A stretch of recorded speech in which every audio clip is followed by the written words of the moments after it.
নিযুক্ত করে দিয়ে প্রাণী কানাই আমার বিপিনের আঁকা বাঁকা পথ ধরে রাধারানীর সূর্য পূজায় চলে গেলেন।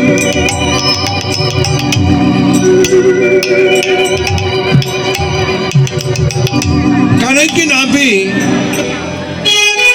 সকল রাখালগণ ব্যথায় ব্যথাতুর হয়ে বলছে, শিবলের রে মধুমঙ্গল রে, যে খেলায় আমার খেলার গোড়া নাই, সেই খেলা বলো আমরা কিভাবে খেলিতে পারি? ও বাবা, যে খেলায় গোড়া নেই সেই খেলা আমরা কিভাবে খেলতে পারি? মাতৃগর্ভ ভেদ করে আলোকিত পৃথিবীতে যেদিন আমরা এসেছিলাম সেদিন থেকে আমার গোড়ায় আমার সঙ্গে রয়েছে। আমরা খেলা খেলছি, যেদিন আমার গোড়ায় আমার কাছ থেকে নেমে চলে যাবে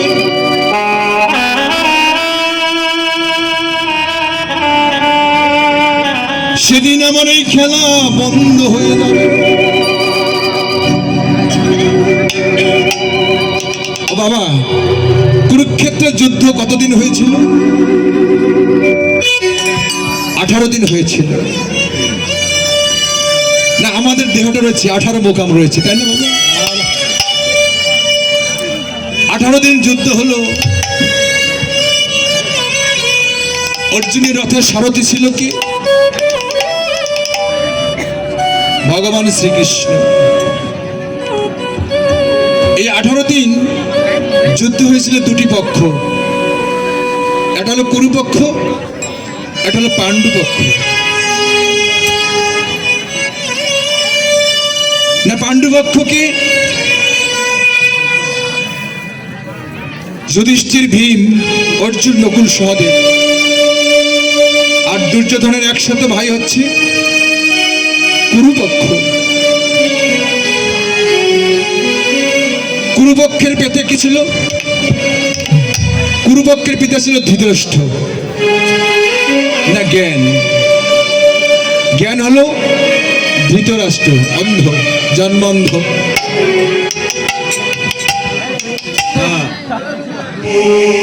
কুরুক্ষেত্রে 18 দিন যুদ্ধ চলাকালীন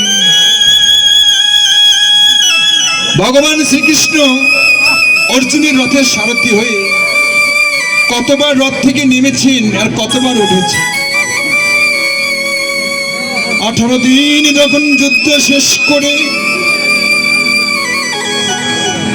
ভগবান শ্রীকৃষ্ণ যখন রথ থেকে নেমে গিয়েছিল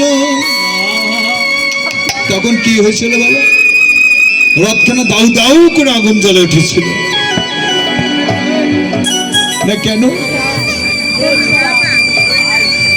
অর্জুন বলেছিল, মাধব 18 দিন তুমি এই রথে বসে যুদ্ধ করে কতবার এই রথ থেকে তুমি নেমেছিলে, কই তখন তো এই রথে কখনোই আগুন ধরেনি।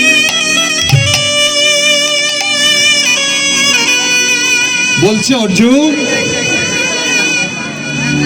আমি যখন রথ থেকে নেমে এসেছিলাম তখন আমার গলার মালা রথের মধ্যে নেমে আমি এসেছিলাম, আমার কণ্ঠের মালা রথের মধ্যে নেমে আমি এসেছি।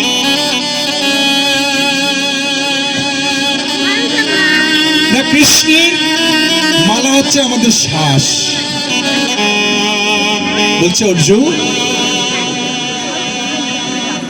এই দেহ রথের যেদিন খেলা সমাপ্ত হয়ে যায়, বেশ বেশ,